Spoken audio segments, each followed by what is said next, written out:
Good morning, class. Today we will start our next point of this chapter. Today's point is the Salt March and the Civil Disobedience Movement. नमक यात्रा और सविनय अवज्ञा आंदोलन. Mahatma Gandhi ji found in salt a powerful symbol that child unite the nation. That could unite the nation. देश को एकजुट करने के लिए महात्मा गांधी को नमक एक पावरफुल साइन लगा, सिंबल लगा कि नमक के द्वारा सबको साथ ला सकते हैं, उनको ऐसा लगा.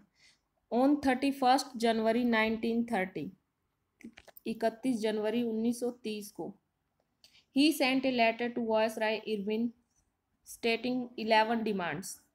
उन्होंने वायसराय इरविन को एक पत्र लिखा जिसमें उन्होंने 11 डिमांड को अपनी 11 डिमांड का विवरण दिया. Some of these were of general interest. कुछ तो इनमें से सामान्य मांगे थी. Other were specific demand of different classes from industrialist to peasants. और कुछ मुख्य मांगे थी इंडस्ट्रियलिस्ट से लेकर पीजेंट तक, अलग अलग क्लासेस से जुड़ी हुई थी, अलग अलग तबके से जुड़ी हुई थी. सबकी डिमांड्स थी इसमें. The idea was to make the demands wide ranging so that all classes within Indian society could identify with them and everyone could be brought together in a united campaign.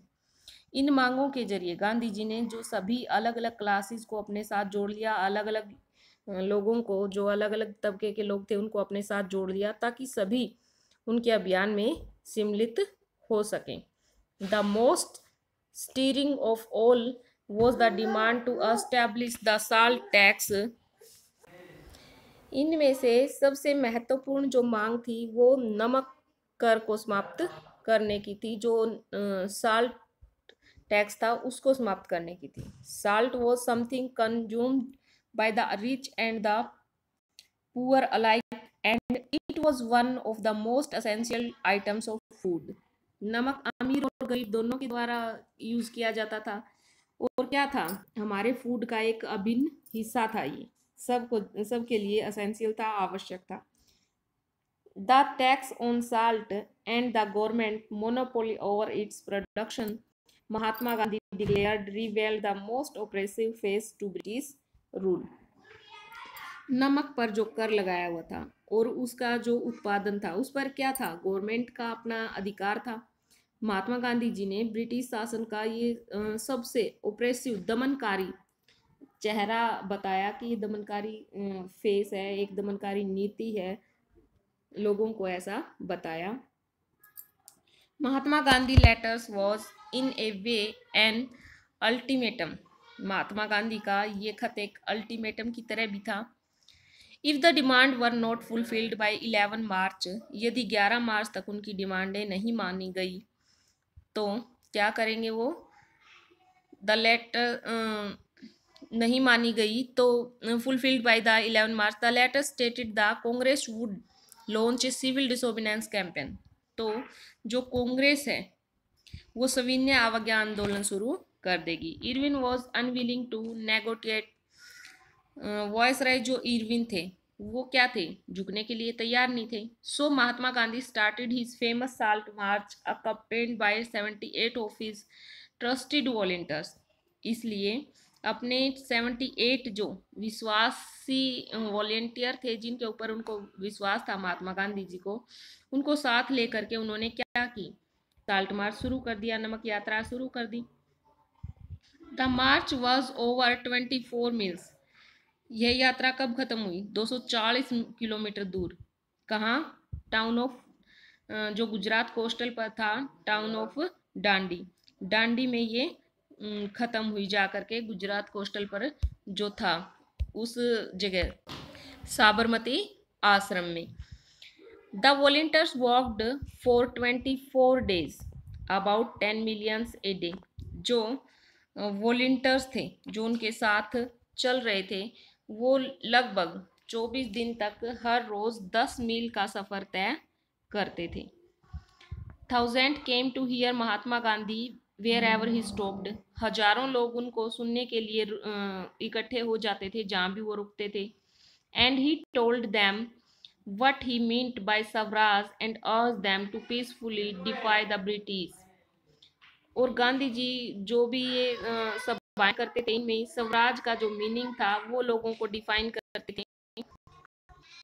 Swaraj का जो meaning था वो define करते थे उनको, महात्मा गांधी की स्वराज क्या है, और उनसे क्या करते थे, अर्ज करते थे, उनसे एक आह्वान करते थे कि सभी लोग शांतिपूर्ण ढंग से जो ये आंदोलन है इसमें हिस्सा लें और अंग्रेजों का कहा ना माने। ऑन 6 अप्रैल ही रीच डांडी, 6 अप्रैल को वो डांडी पहुंचे। And ceremonial violated the law manufacturing salt by boiling sea water, उन्होंने समुंदर का पानी उबाल करके नमक बनाना आरंभ कर दिया और इस प्रकार इस जो ये कानून था उसका उल्लंघन किया। This mark the beginning of the civil disobedience movement, और यहीं से जो सविनय अवज्ञा आंदोलन था उसकी शुरुआत हुई। How was this movement different from the non cooperation movement, ये जो आंदोलन था वो नॉन कोऑपरेशन आंदोलन से, असहयोग आंदोलन से किस प्रकार अलग था।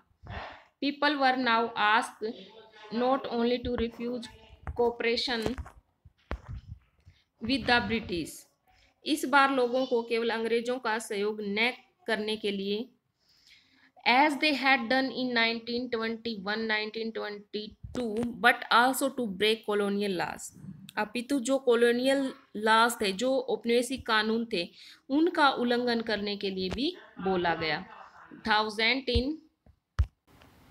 Thousand in different parts of the country broke the salt law, manufactured salt and demonstrated in front of government salt factories।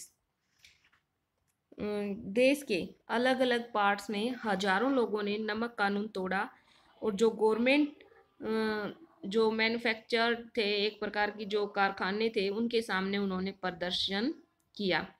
As the movement spread, जैसे ही मूवमेंट फैला, फॉरेन क्लोथ्स वॉज बॉयकॉटेड, जो आंदोलन फैला, जो फॉरेन क्लोथ्स थे उनका बहिष्कार किया गया। And liquid shops were picketed, और जो लिक्विड शॉप्स थे, जो दुकानें थी, उनका क्या किया गया, पिकेटिंग किया गया, उनकी जो लिक्विड शॉप थी, शराब की दुकानें थी, उनको बंद किया गया। पीजेंट्स रिफ्यूज टू पे रेवेन्यू, किसानों ने रेवेन्यू देने से मना कर दिया। एंड चौकीदारी टैक्सेस, और जो चौकीदारी कर था वो भी देने से मना कर दिया। विलेज ऑफिशियल रिजाइन, जो गांव में तैनाती जो कर्मचारी थे उन्होंने क्या कर दिया, अपने इस्तीफे दे दिए।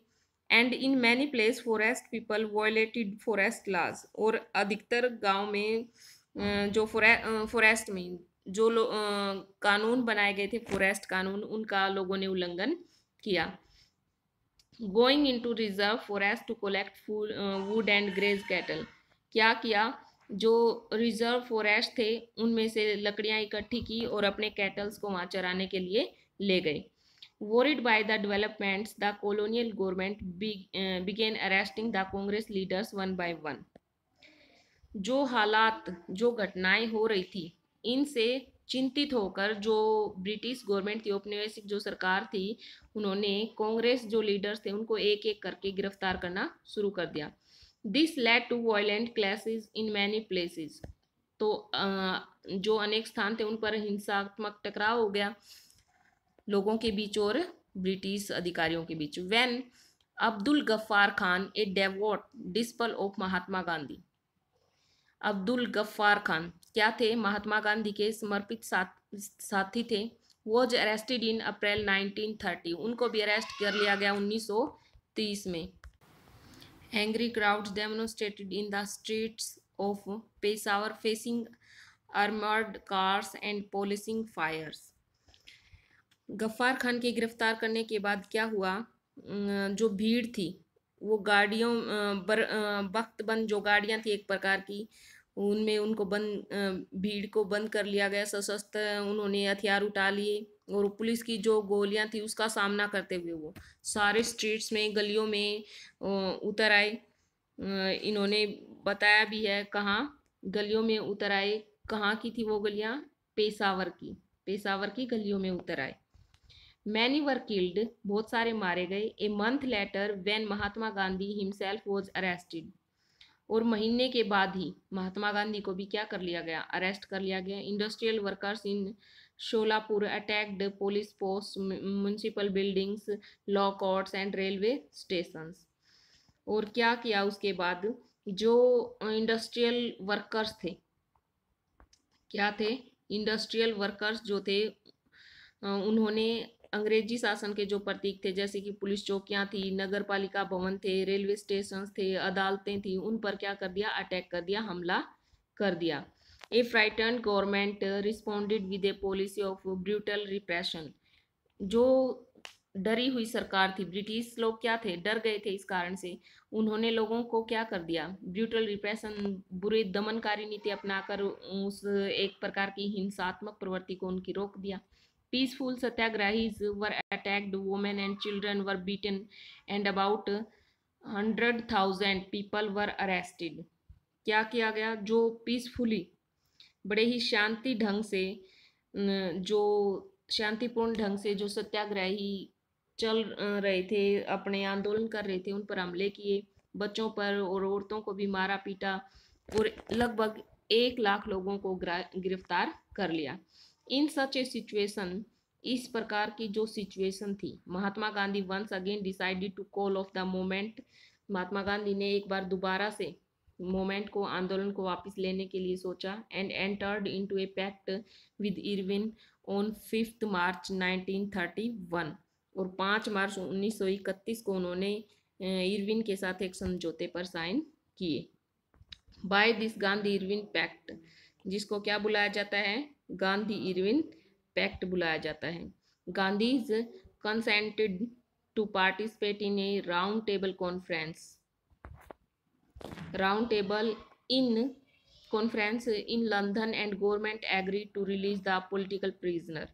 इस सहमति पर कि जो ये गोलमेज सम्मेलन होगा, उसमें जिसका पहले कांग्रेस 2 बार बहिष्कार, जिसका पहले कांग्रेस के द्वारा बहिष्कार किया गया था, उसमें गांधी जी लंदन में होने वाला जो गोलमेज है सम्मेलन, उसमें वो क्या लेंगे, हिस्सा लेंगे, और इसके बदले जो गवर्नमेंट थी वो क्या करेगी, जो पॉलिटिकल प्रिजनर थे, जो कैदी उन्होंने कैद कर रखे थे, उनको वो रिहा कर देगी ब्रिटिश गवर्नमेंट। इन दिसंबर 1931, तो देखो गांधी इरविन पैक्ट क्या था, गांधी इरविन पैक्ट 5 मार्च 1931 को गांधी जी और इरविन, जो लॉर्ड इरविन थे, उनके बीच साइन किया गया था, और उसके अकॉर्डिंग गांधी जी क्या करेंगे, जो लंदन में जो गोलमेज सम्मेलन, जो राउंड टेबल कॉन्फ्रेंस होगा, उसमें हिस्सा लेंगे, और अगर वो उसमें हिस्सा लेंगे तो जो ब्रिटिश गवर्नमेंट है,